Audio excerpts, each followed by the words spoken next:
Boa noite a todos.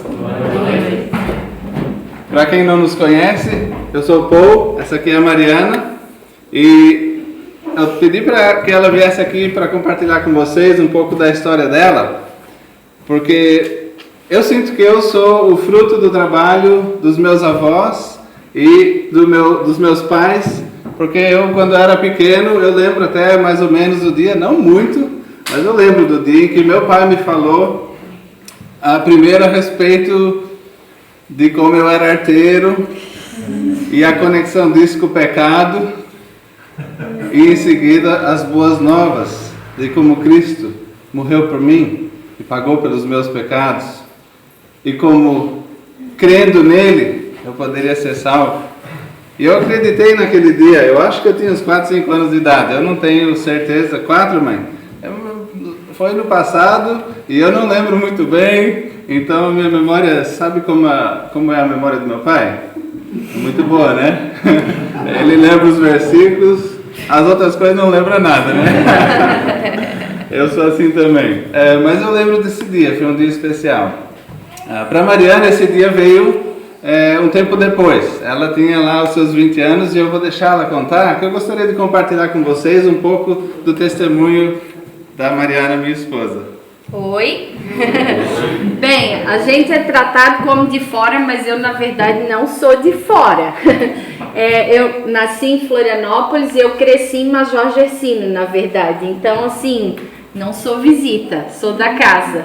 E é engraçado, né? Porque na África do Sul a gente era, por ser branco, né, a gente era tratado como pessoas ricas e tal. Nossa, eles são brancos e mal, eu sempre pensava assim, mal sabem eles que a gente cresceu em Major Gercino, cheio de piolho, bicho de pé, né, nadando na lagoa com girino tudo ao redor, tadinhos, mas é assim mesmo. Então, gente, eu cresci católica, muito católica. A minha mãe e o meu pai em Major Gercino, eles eram presidentes da igreja, festeiro de festa de agosto e todas aquelas coisas, sempre envolvidos.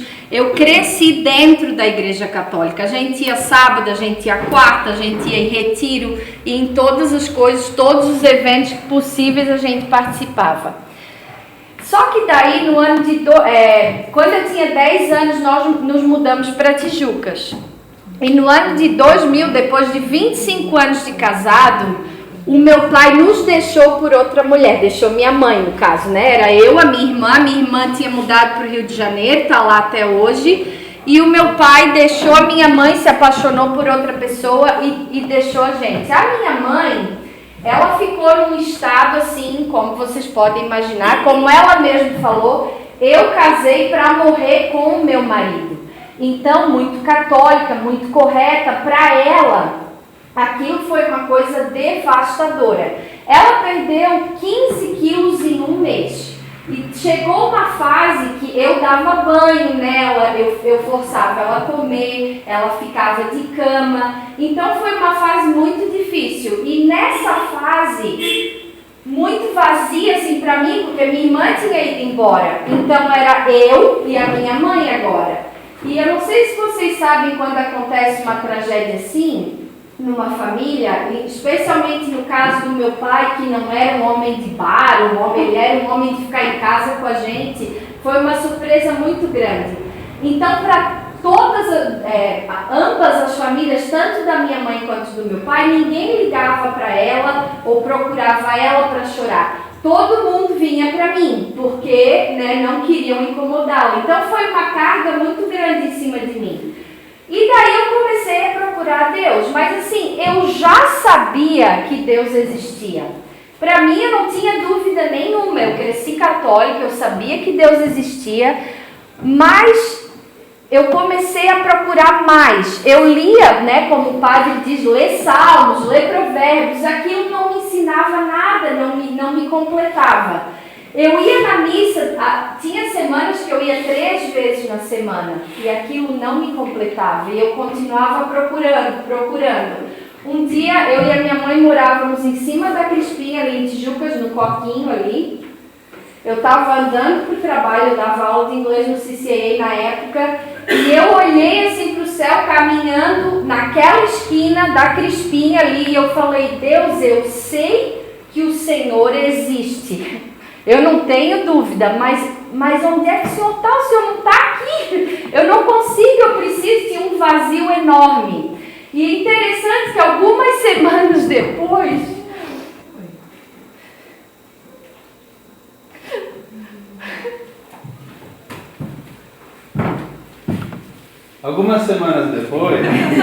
ela se encontrou com os meus pais naquela mesma esquina. E ela já estava dando aula de inglês, ela era uma professora de inglês na época, então ela, já conhecendo os meus pais de antes, ela falou, eu tenho uma novidade, eu agora dou aula de inglês.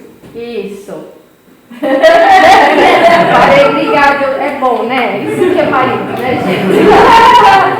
Daí, gente, ali naquela esquina, eu ouvi esses dois, imagina, né? Imaginam 7 meninos loiros no Senec, né? Um homem de quase 2 metros de altura e uma esposa americana. Todo mundo conhece eles em Tijucas, né? Então, assim, eles eram conhecidos. Encontrei com eles naquela esquina, umas semanas depois, e a dona Carol falou, vai lá em casa e eu vou fazer, porque eu contei pra ela, né?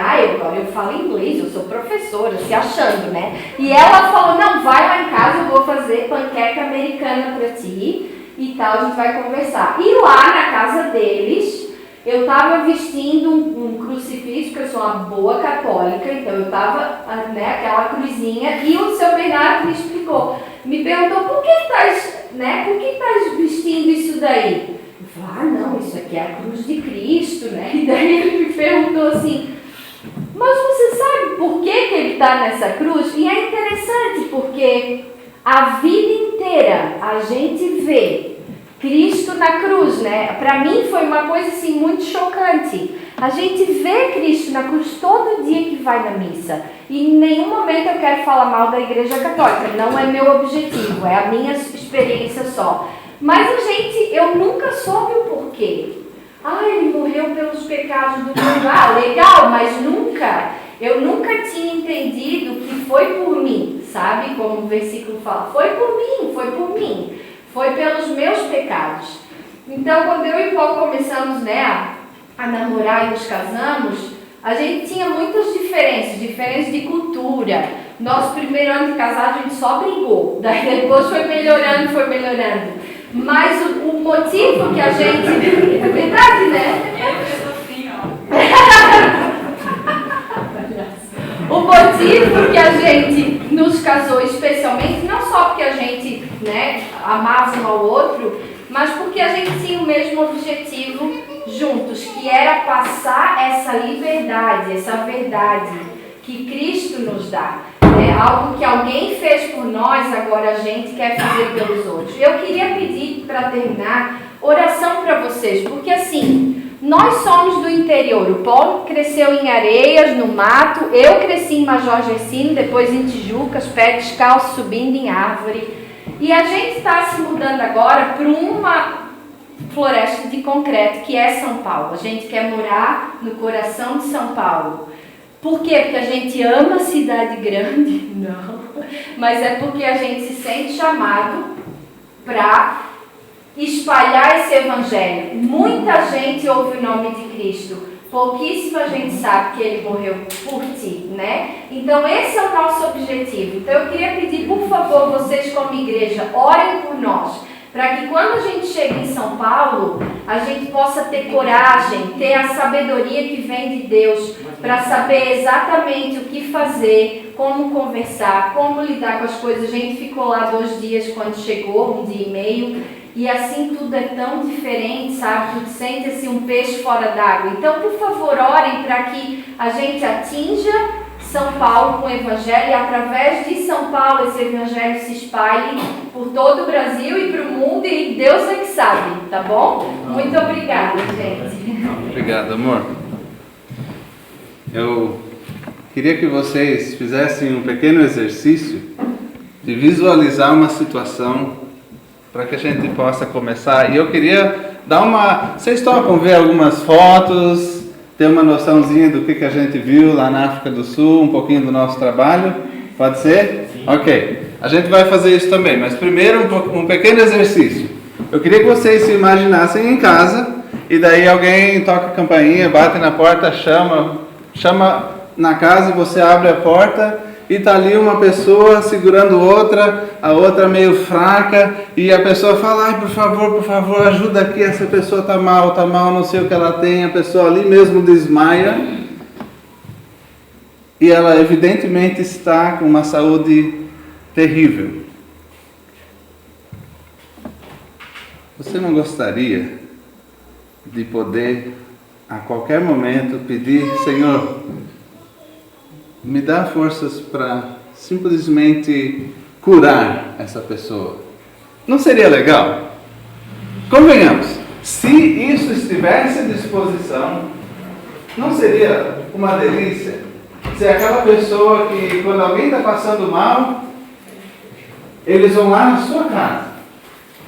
E esse milagre de restaurar a saúde de uma pessoa é você que vai fazer. Não seria legal isso? Você gostaria disso? De ser a pessoa procurada para a realização de um grande milagre? Eu quero voltar nessa história do milagre mais para frente, mas eu ia pedir para o Jai começar a apresentação de slides, Está aberto ali já o... porque eu já volto nessa história do milagre. Pode ser? Vocês aguentam aí um pouquinho? Nós tivemos um trabalho aqui no Brasil, desculpa que está em inglês, eu ainda estou mexendo, já vou consertar isso, mas basicamente essa é a nossa família, esse é o Matias, e nós temos trabalhado através de uma missão americana chamada Word of Grace Mission, Missão Palavra da Graça. E aí por 2 anos nós nos juntamos a outra missão e fomos para a África do Sul. Então, na nossa apresentação, eu quero mostrar primeiro algumas fotos lá da África do Sul. E já você pode passar para a próxima. Esse aqui é o povo. Esses são os principais líderes com quem eu trabalhei. Também treinei alguns outros. E eu tinha uma equipe, mas esses eram os cabeças. Porque no tempo que a gente esteve lá, Deus abriu 2 portas. Aliás, foram esses 2 aqui. Eles falaram, vem fazer estudo bíblico na minha casa, eu vou chamar o pessoal. E de fato começou, e logo em seguida ele falou, não tá bom só estudar a Bíblia, vamos abrir uma igreja, vamos nos reunir domingo. E eles fizeram isso. Aí esse aqui começou primeiro. Daí esse aqui falou, ei, eu não quero esperar, eu não quero ser parte desse, porque eu moro uns 45 minutos daí, então vai começar lá em casa também. E através deles nós iniciamos 2 igrejas lá na África do Sul, na área de Joanesburgo. O próximo mostra aqui uma delas, aqui a família principal e aqui a garagem onde a gente estava se reunindo para começar. E daí na outra nós temos o outro grupo um pouco mais ao sul, isso no lado oeste, né, no lado esquerdo da grande Joanesburgo. Mas essa era a garagem dele, desse outro irmão, aqui a família dele, e foi ali que a gente começou esse trabalho. O próximo slide mostra um pouquinho do que era o nosso trabalho de tipo seminário, a gente chamava Bible School, né? Escola Bíblica, treinando obreiros. E aí nós temos aqui o ambiente, dá para ver que é uma estrutura metálica simples, no inverno era bem friozinho, tinha bastante vento ali dentro, e aí no verão a gente cozinhava. No verão, inclusive, uma das formas de lutar contra o racismo que é tão comum na África do Sul é piada, é brincadeira, porque como brasileiro eu sou de fora, eu não sou um dos brancos dali. Então eu falava, gente, só para garantir que vocês entendam, eu não sou branco. E aí eu mostrava, eu sou rosa, porque eu ficava um pimentão no calor desse ambiente. E no entanto, foi aqui que a gente, não era todo sábado, era um sábado sim, um sábado não. A gente tinha o dia inteiro assim, estudando a palavra, várias palestras, professores diferentes. E foi assim uma delícia, foi muito gostoso, a gente almoçava junto, conversava, perguntas e respostas. E ao cabo de 2 anos, o próximo slide mostra 2 fotos separadas, mais ou menos do mesmo grupo, que foram os que se formaram. E Cada um deles está em algum ministério diferente das igrejas lá. O próximo fala dos nossos... Mostra assim um pouquinho do ambiente em que a gente tinha os estudos bíblicos na casa mesmo do pessoal. Eu achei tão curioso que, chegando para o fim, dava até assim um pouco de conflito, porque o pessoal, uma família falava, vem fazer na terça-feira aqui em casa. Eu falava, ixi, mas da terça eu já estou na outra casa. Aí tinha vezes que eu tinha que falar, vamos fazer um sim ou não. E deu certo, no fim, mas foi bem gostoso. E foi mais ou menos assim o ambiente. O próximo mostra um pouquinho da criançada com quem a gente trabalhou. Eu gosto daquela foto lá de cima porque foi o dia que a gente entregou para a criançada a Bíblia deles. Eles não tinham Bíblias e para eles terem a sua Bíblia foi um momento especial. Eu lembro até hoje, eu não lembro quando, qual é a época, nem que idade, mas eu ainda tenho a minha Bíblia Xodó, que foi meu papai que deu para mim. E aí eu tô com ela aqui, eu ainda... Tá meio acabadinha, essa parte aqui quase sai, mas é a minha Bíblia. E tinha bastante crianças na igreja, a gente via isso com muitos bons olhos, né? Porque de pequenos assim, a gente falar de que havia um só Deus, um só mediador entre Deus e os homens, Cristo Jesus. E nas religiões deles, lá na África do Sul, muitos deles não criam assim. Então, para as crianças era um pouco de novidade e era tão interessante que eles voltavam e contavam para os pais tudo que eles tinham ouvido. Então, era uma forma de evangelismo por tabela e nós tínhamos a ocasião de trabalhar com essas crianças. O próximo slide fala um pouquinho do que a gente está querendo fazer em termos de promover a união. Eu vou pular um pouco dessa informação, inclusive, mostra outro aí, vocês conhecem esse casal aqui? Tem uma pessoa aí, sentadinha ali, né? Eles vieram ao Brasil em 1969. O mês que vem faz 50 anos. Mês que vem fará 50 anos. E esse então são os Kuipers, né? O meu avô e minha avó. O próximo slide eu estava lá contando para as diferentes igrejas um pouco do trabalho da Word of Grace Mission, né? A missão Palavra da Graça. Ixi, isso daqui não era para ser tão pequenininho, mas basicamente diz ali que meu pai é bem alto e bonito. Eu falo do trabalho que ele faz, daí vocês estão reconhecendo aí algumas das fotos que eu uso. No próximo slide fala dos outros missionários, o Wesley e a Daisy, que estão lá em Sorocaba, e do trabalho que eles têm feito com tradução de livros. No próximo slide, um pouquinho do nosso trabalho e algumas das pessoas com quem nós já temos contato e que nos aguardam em 3 das grandes cidades brasileiras. Uma das coisas que eu senti muito fortemente no coração já faz um tempo é que nessas grandes cidades tem um número muito grande de almas, todos precisando ser salvos e todos assim convenientemente no mesmo lugar, e nenhum trabalho que eu conheça do movimento da graça, lá nessas cidades, ensinando o Evangelho da Graça. Algumas outras igrejas falam de uma forma mais breve do Evangelho da Graça, mas eu sinto uma grande necessidade de alguém que vá para lá. E eu saí para a África do Sul, uns 2, quase 3 anos atrás, falando, Senhor, eu sinto o chamado de ir para essas grandes cidades e trabalhar lá, mas eu não conheço ninguém. E é muito importante ter aquele contato inicial, porque economiza bastante tempo. Você chega numa cidade, já conhece 2 ou 3, eles já fazem pontes para você e já pode ter um início de trabalho rápido. E eu senti, eu não conheço ninguém, vai demorar esse negócio. Mas eu sabia que o Senhor podia resolver e eu estou tão agradecido de voltar para o Brasil já com pessoas em cada cidade. Não sei se vocês conhecem todos aqui, não, né? Mas esse é o irmão Alberto, ele é um pregador lá em São Paulo mesmo. E tem uma foto que estava faltando aqui, que é da irmã Daniela. Ela também nos recebeu, inclusive, nos 2 dias que a gente esteve lá no bairro Liberdade. Ela que nos recebeu. No Rio de Janeiro tem o Ednei e a família dele. A gente já vem trabalhando já faz mais de 1 ano pelo computador, à distância. E o Alceu e a Érica também lá em Belo Horizonte. Então são pessoas que já estão nessas cidades alvo e eu estou orando para que de alguma forma a gente possa trabalhar com eles e estabelecer trabalho nessas cidades. O próximo slide mostra um pouco do Brasil. Eu meio que cortei ali, se alguém é daquela área lá, vocês não são de lá não, né?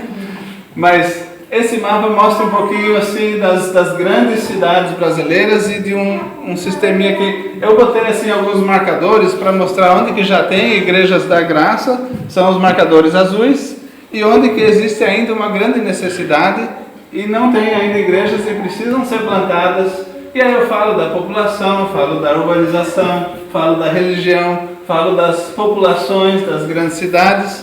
E aí no próximo slide eu começava, isso aqui é como que seria formas boas de encorajar, vou pular esse slide. Isso daqui fala um pouquinho das religiões do mundo. Talvez agora fosse uma boa hora para voltar àquela história do milagre. Voltando àquela pergunta, você gostaria mesmo, para valer, você gostaria de verdade de ser um milagreiro? De poder fazer um benefício para outras pessoas? Além do que a gente já pode de uma forma normal? Não seria maravilhoso poder afetar vidas com tanto poder? Bom, eu queria chamar a atenção para as cores aqui. Nós temos desse lado o cristianismo, aproxima-se de uns 31% da população mundial. Aliás, qual que é a população do mundo hoje? Mais ou menos, arredondando? 7,8. Quase 7,8 bilhões, né? A mãe já falou, já? É isso mesmo, está sempre crescendo. Dessa população, uma boa porcentagem se diz cristã. E daí tem uma porcentagem muito grande também islâmica, outra porcentagem budista, outra hinduísta, e aí temos ainda outros grupos menores. A pergunta que eu penso em relação a esse tal do milagre é isso daqui.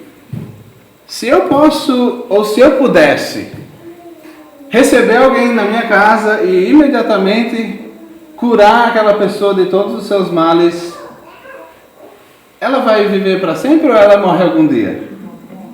Morre algum dia, né? Então, tratando-se do nosso corpo físico, ainda seria algo temporário. Muito bom, mas temporário, certo? Não seria legal se mais do que milagreiros temporários, nós pudéssemos participar do poder de Deus em fazer o maior dos milagres? Pegar uma pessoa que está morta espiritualmente, morta nos seus delitos e pecados, e trazer essa pessoa da morte para a vida. Você gostaria de ser esse tipo de milagreiro?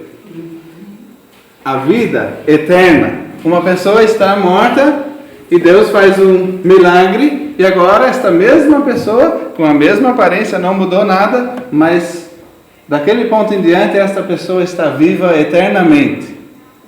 Se você tivesse que escolher, aliás, vamos supor agora outra situação. Deus chega para você e fala: eu quero que você seja um milagreiro, mas eu vou te dar duas opções. Ou você cura a todos os que vêm até você, você cura essas pessoas fisicamente, ou o outro, você cura essas pessoas espiritualmente, você os conduz à salvação. Qual que você escolheria?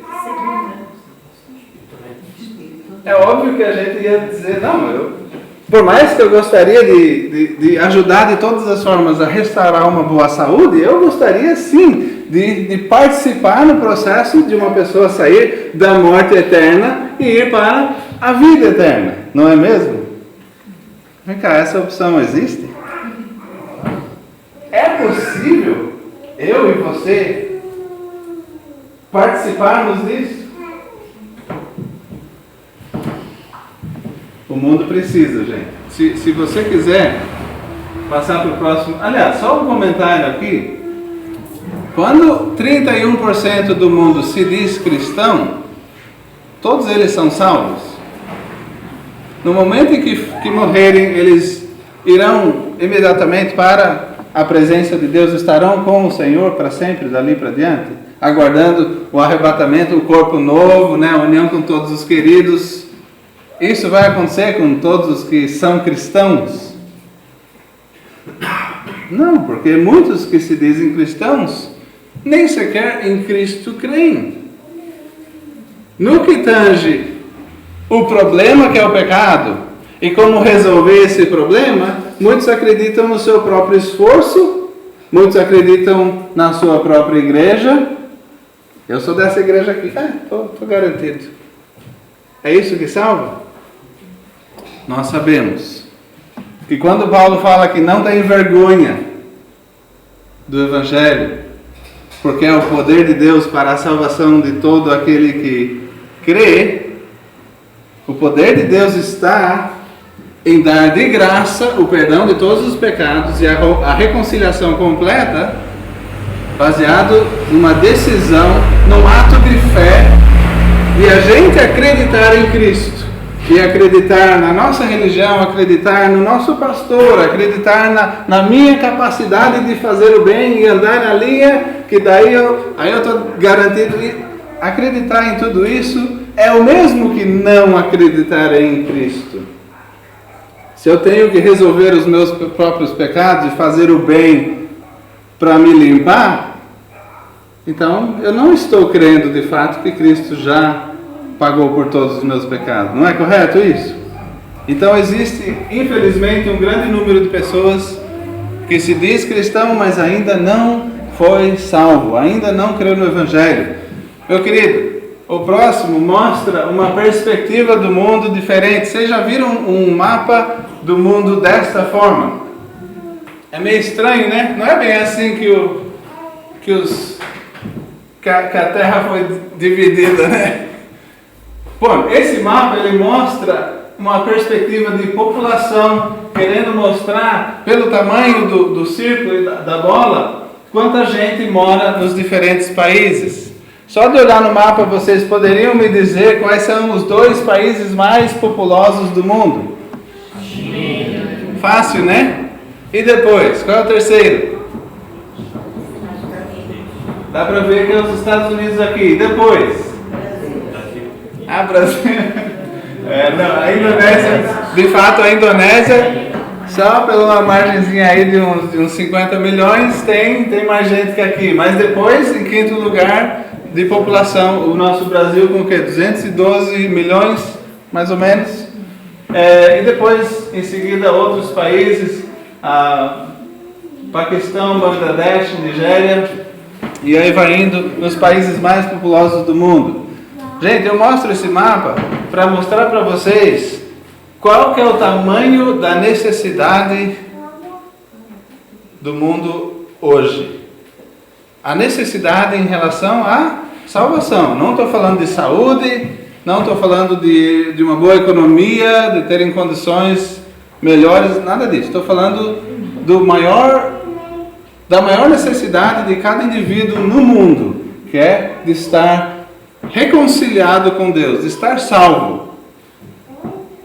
Eu coloquei em alguns, aqui nessa imagem, talvez dê para ver mais de lá do fundo, mas não está muito nítido, a logomarca de algumas das missões que estão atuantes em diferentes países, ensinando o Evangelho da graça, não de obras, não de esforço humano, mas simplesmente o que Deus fez por nós.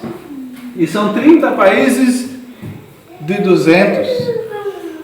Em outras palavras, 170 países aproximadamente não tem nenhum missionário ou obreiro que a gente saiba ensinando exclusivamente a mensagem da graça de Deus.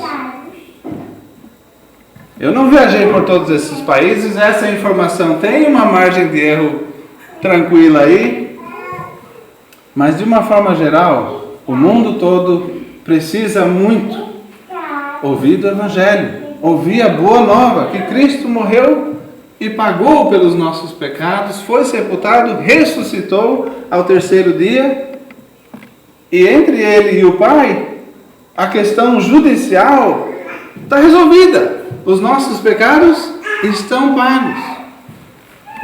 E Ele oferece a salvação simplesmente pela fé, baseado não no esforço do homem, mas no esforço de Cristo, pela graça de Deus, não é mesmo? Então essa é a bela e boa, linda notícia. Mas eu tenho mais um slidezinho ali. Aliás, eu tenho mais alguns que você colocou os versículos depois, né? Logo aqui, né? Esse cara é profissional, nossa. Vocês já viram o Brasil sob esta perspectiva? Esse mapa, ele mostra picos de população. Ora, a gente sabe que em algumas cidades tem mais gente e em outros locais está meio assim, é mais pasto e gado, né? Então, tem partes do Brasil que são pouco populados, mas tem áreas do Brasil que são bastante populosas. O que seria essa área mais densamente vermelha aqui? São Paulo. São Paulo. O que é isso aqui? Rio. É o Rio.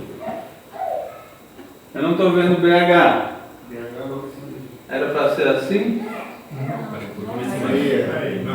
Não, isso aqui é Brasília. Não, aqui mais embaixo é São Rio. Ah, tá certo, ali, ó.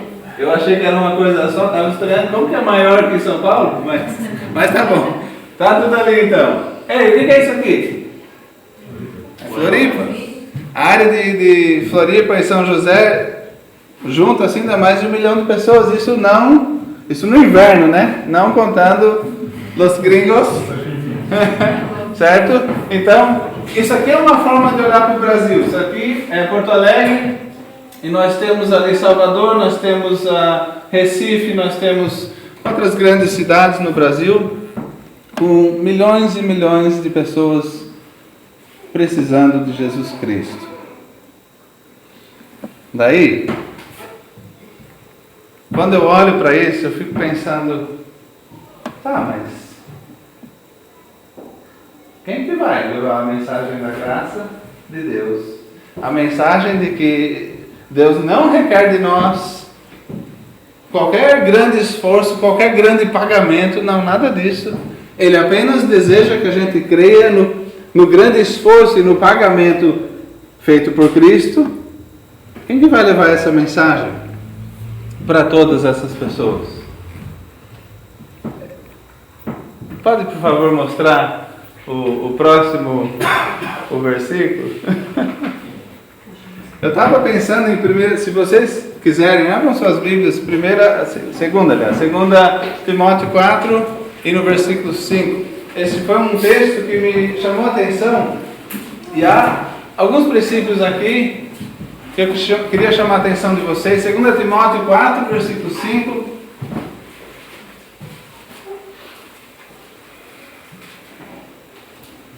Aqui o apóstolo Paulo está se despedindo de um filho na fé, um grande aluno que ele teve, e dando instruções. Esse Timóteo já estava na liderança de diferentes grupos, e então já treinando os seus próprios discípulos, e então ele fala, pega firme aí.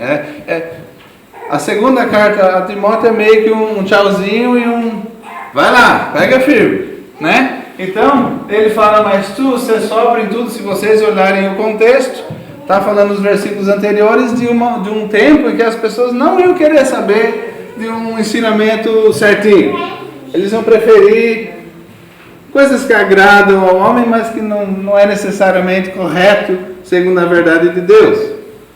A gente às vezes olha para aquilo que passa no nosso Brasil e sente que esse tempo já chegou, né? Existem sim muitas pessoas que não estão muito afim de ouvir o que Deus diz, preferem ouvir coisas que lhe agradam, né? Mas ele fala, não, Timóteo, tu ser sóbrio em tudo, uma pessoa equilibrada, sofre as aflições, aguenta o baque, o pessoal vai falar mal, não tem problema, aguenta. Faze a obra de um evangelista. O que vem a ser isto?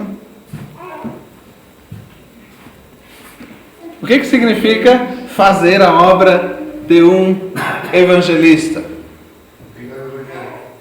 pregar o Evangelho. O que significa Evangelho?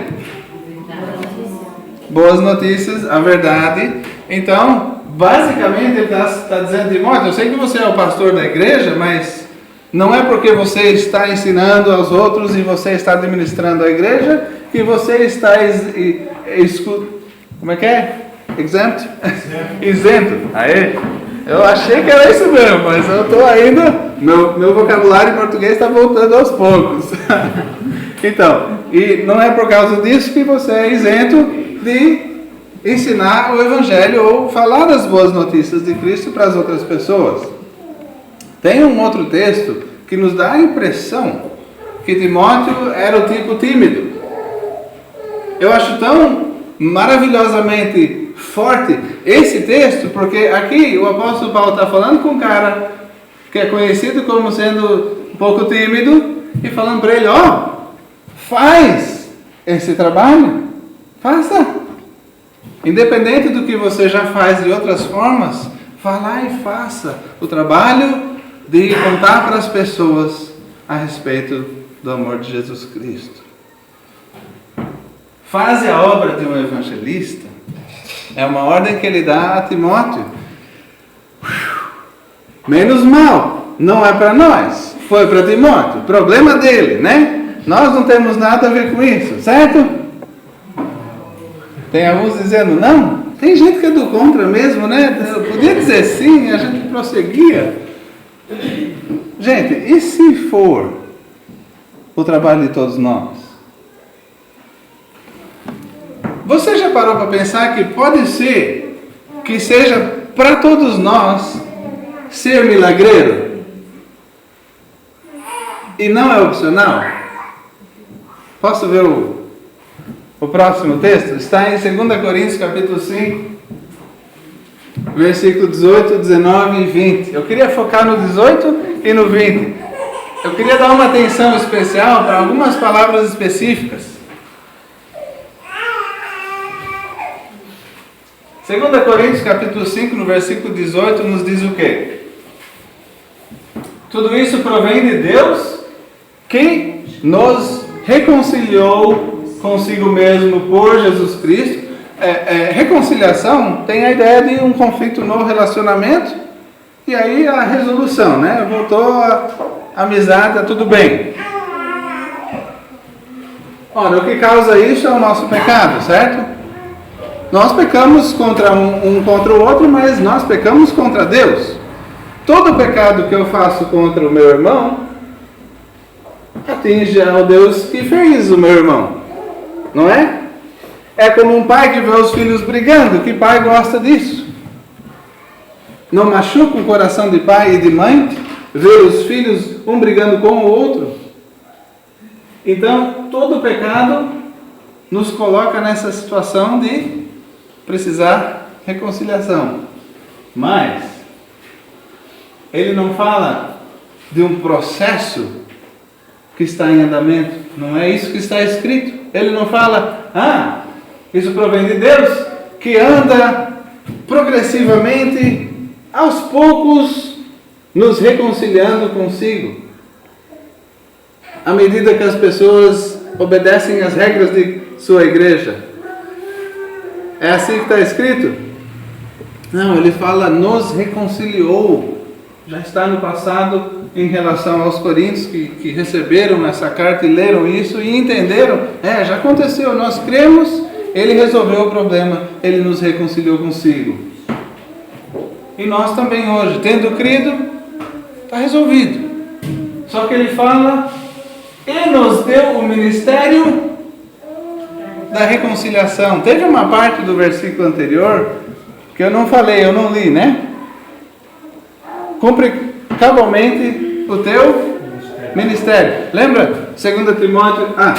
Esse cara é profissional, estou falando. Faz a obra do evangelista. Falei sobre isso, mas não falei sobre cumprir o teu ministério. O trabalho, a obra dada a você, vai fazer. Tem que cumprir. E cumpre tudo, faz tudo. Não abandona no meio do caminho, né? Então, se eu falar, eu preciso cumprir o meu ministério, mas qual é o meu ministério?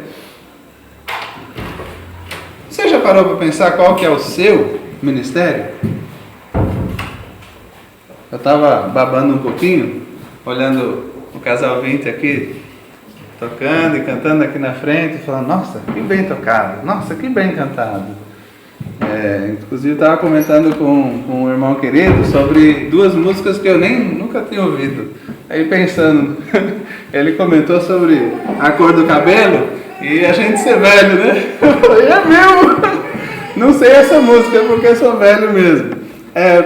Brincadeiras à parte, não é bonito quando uma pessoa faz um ministério e faz bem e cumpre cabalmente e esse ministério nos edifica, nos alegra, nos traz uma alegria, uma paz e faz bem pra gente. Não é gostoso isso? Ele está falando, faz o seu ministério, mas aqui está dizendo de forma geral, ele nos deu o ministério da reconciliação. Uma pausa para a gente pensar que se de fato Deus deu a nós o trabalho de olhar com outros olhos para as pessoas ao nosso redor, ver nestas pessoas indivíduos que precisam se reconciliar com Deus, ver nessas pessoas talvez um indivíduo doente que a gente precisa curar, mas a cura é tirar da morte eterna e dar a vida eterna. Se a gente tem esse serviço, convém que a gente esteja brigado com um irmão, não falo com o meu pai, não converso com o meu vizinho. É conveniente que a nós, à medida que a gente crê em Cristo e vai crescendo em Cristo, e vai amadurecendo no conhecimento da palavra e caminhando com Ele segundo o que Ele ensina. Tá certo que a gente passe por tudo isso e cresça e continue num estado de conflito e de briga com outras pessoas? Só uma perguntinha aí para dar uma pensadinha. Não convém, né?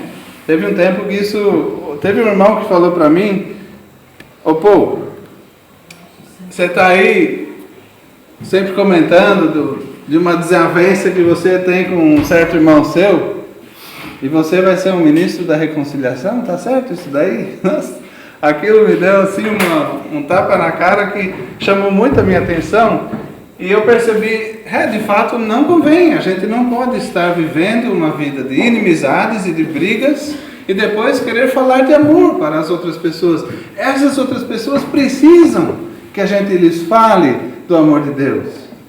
Mas a gente precisa também dar o exemplo, não é mesmo? Mas avante, no versículo 19 fala que Deus estava em Cristo reconciliando consigo o mundo, não lhes imputando os seus pecados, não cobrando deles seus pecados. Por quê?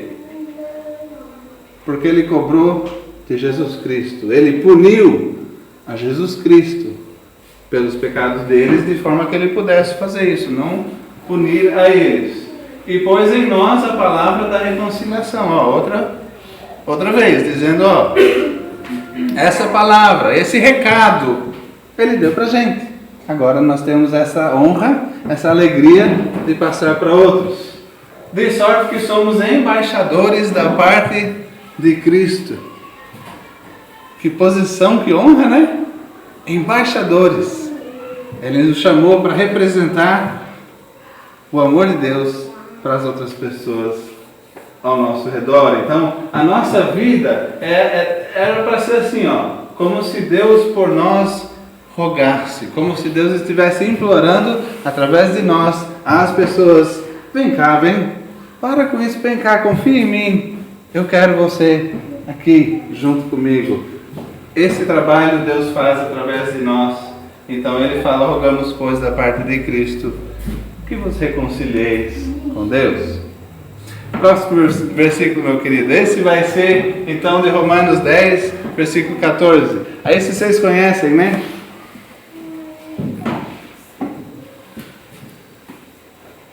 Porque quando a gente fala desse trabalho de falar para as outras pessoas, Essa é a pergunta que é relevante. Aliás, falando em relevância, você já reparou que todos nós temos um desejo nato de sermos de alguma importância? De sermos relevantes para alguma coisa? Que quando a gente pensa a respeito de morrer e não ser conhecido por ninguém, ninguém saber quem que a gente foi, que dói um pouquinho essa ideia. Isso, é só eu que tenho ambições de glória ou vocês também têm esse, dentro, lá no fundo, aquela coisa dizendo, não, mas, não, talvez os bilhões não saibam quem eu sou, mas algumas pessoas, para algumas pessoas eu sou alguém, eu sou importante, não é? Nós temos isso. Deus colocou em cada um de nós. Todos nós temos o desejo de ser alguém, em maior ou menor medida, porque, claro, o pecado pega isso e distorce, e algumas pessoas fazem muita força para ser alguém, né? Para chamar a atenção, e entra aí o egoísmo, entram aí pecados, mas a questão é que, quando vier o juízo, e nós estivermos diante de Deus, o Criador, o Todo-Poderoso, qual de nós não dá a mínima para um elogio dele? Fala, ó, o trabalho que eu dei para você, chique, hein? Gostei. Quando você pensa no Criador Todo-Poderoso, falando parabéns para você, isso não é uma coisa agradável? Se bilhões de pessoas passaram por essa terra e não sabem quem eu e você somos, mas o Criador sabe, e na frente de todo mundo ele fala um negócio desse, aí vai bem, né? Mas por quê? Ou talvez a pergunta seria como? De que forma que a gente poderia fazer algo que agradasse a Deus, que fosse útil para Deus, algo que fosse relevante, algo que ao fim da nossa vida a gente pudesse olhar para o nosso passado e falar assim, eu estou satisfeito, eu estou contente com aquilo que eu fiz, aquilo que eu me empenhei em fazer. Todos nós temos que dormir, todos nós temos que comer, e para isso todos nós temos que trabalhar. Uma parte do nosso dia, todos os dias, é usada, o nosso tempo, né? O tempo é usado sobrevivendo, não é verdade? Uma boa parte do nosso dia a dia é passado assim, para comer, para sobreviver. Mas nós temos um tempinho extra, um tempinho livre, e todos os dias a gente tem a oportunidade de usar esse tempo para alguém. Nós podemos usar para servir-nos a nós mesmos, satisfazer prazeres passageiros que não ajudam a ninguém, até às vezes ofendem a outras pessoas, ou nós podemos usar esse tempo servindo a Deus, fazendo alguma coisa útil. E eu queria chamar a atenção para essa pergunta: como crerão naquele de quem não ouviram? É uma lógica aqui, né?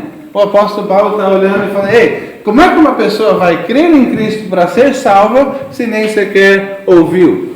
Boa pergunta. A próxima pergunta: como ouvirão se não há quem pregue? Também não dá. Não ouvirão, a não ser que alguém pregue. Mas aí tem a outra: como pregarão se não forem enviados? Você se considera enviado? Houve um tempo, muito tempo atrás, acho, uns 2.700 anos aproximadamente, que Deus abriu um momento em que um homem enxergou certas coisas que estavam acontecendo no trono, na casa de Deus. E esse momento nos é registrado no livro de Isaías, capítulo 6, versículo 8. Isaías estava lá e diante do trono de Deus ele ouviu isto. A voz do Senhor que dizia: a quem enviarei? E quem há de ir por nós? Isaías teve a atitude correta. Ele falou, eu quero ir, manda eu. Hoje não está ocorrendo dessa forma. Hoje já está escrito tudo o que nós precisamos aprender a respeito de Deus e a respeito de homens, do ser humano, está tudo aqui. E já está aqui registrado esse chamado. Quem que eu vou mandar? Quem que vai pregar? Eu queria dar um desafio pessoal para cada um de vocês. Eu senti isso alguns anos atrás, e eu sinto todo dia. Sempre que eu entro em contato com uma pessoa diferente, eu fico pensando, qual que será a história da vida dessa pessoa? Por onde ela tem caminhado e o que tem acontecido na sua vida? E mais importante, será que essa pessoa já saiu das trevas e entrou na luz? Saiu da morte e entrou na vida? O maior de todos os milagres, será que já aconteceu com essa pessoa? Pois o desafio que eu tenho para todos vocês é este. Você quer participar do trabalho de Deus de salvar almas? Você pode participar? Mais do que isso, é da vontade de Deus que você, de alguma forma, com as suas habilidades, com seus talentos, de alguma forma, trabalhando em equipe com outras pessoas ou individualmente mesmo, é da vontade de Deus que você participe do trabalho milagreiro de Deus de salvar almas? Gente, nós estamos olhando aí um mundo cheio de pessoas. Eu acho até interessante que alguns países estão recebendo uma entrada, está até tendo um certo fluxo de estudantes estrangeiros, vindo de países como a China e a Índia e outros países mais, e vindo para este país aprender a estudar. Aqui no Brasil tem disso? Estudante estrangeiro? Nas grandes cidades, nas universidades, especialmente as universidades gratuitas que o governo fornece, esse pessoal vem, faz o teste, passa, se qualifica e eles se mudam para cá, para ficar um tempo aqui. Alguns ficam pouco tempo, outros ficam mais. Eu falo isso porque até a oportunidade de alcançar outros países sem ir lá existe. Mas e o nosso Brasil? E o nosso país? E São João Batista? Quantos habitantes temos aqui? 35 mil. Isso seria só São João? Beleza. É pouco ou é muito? Depende do ponto de vista, né? Quantos destes já creram em Cristo?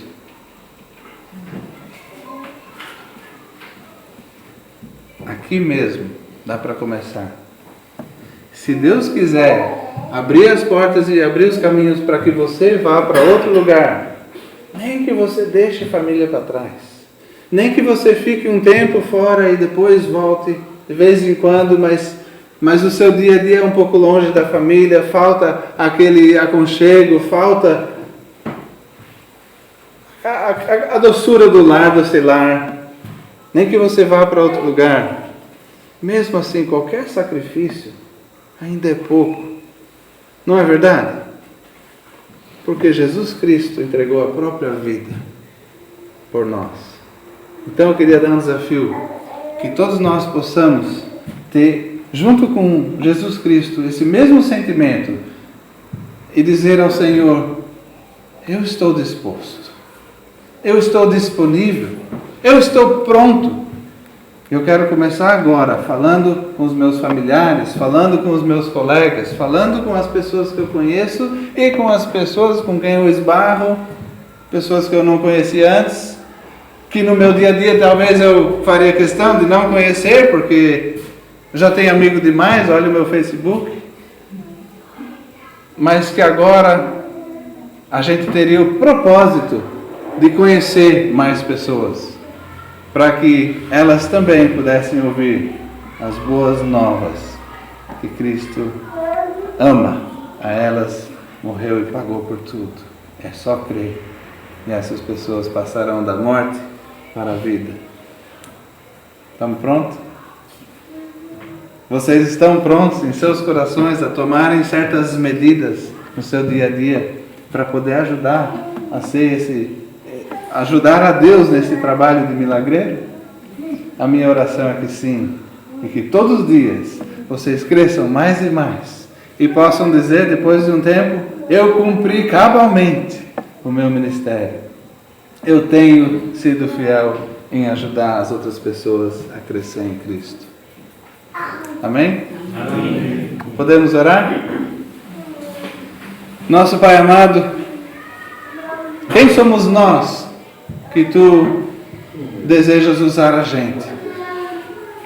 Quando a gente vê as nuvens nos céus, não seria fácil para Ti escrever lá nas nuvens o Teu Evangelho em todas as línguas, cada dia uma, para que todos os povos pudessem ler nos céus a Tua mensagem? Não seria fácil para Ti, ó Pai, fazer assim? Penso que seria bem fácil. Mas a nós é dada essa honra de sermos para Ti o porta-voz, os mensageiros de Deus. O trabalho que antes era dos anjos, Tens dado a nós, Pai. E nós então hoje podemos ser mensageiros em carne e osso do Teu amor. Pai amado, nós pedimos que Tu nos prepares, que Tu nos fortaleças, que Tu nos abras os olhos para ver as oportunidades com mais clareza e que a gente possa todos os dias ter um propósito, viver para um propósito maior do que nós. Que a gente possa então ser útil e relevante a Ti, instrumentos úteis em Tuas mãos para fazer uma diferença nesse mundo de tanta dor e tanto sofrimento, para trazer esperança e consolo, Pai. Nós pedimos por todas essas coisas e que possas nos usar de forma maravilhosa através do Teu Filho amado, Senhor Jesus Cristo. Amém.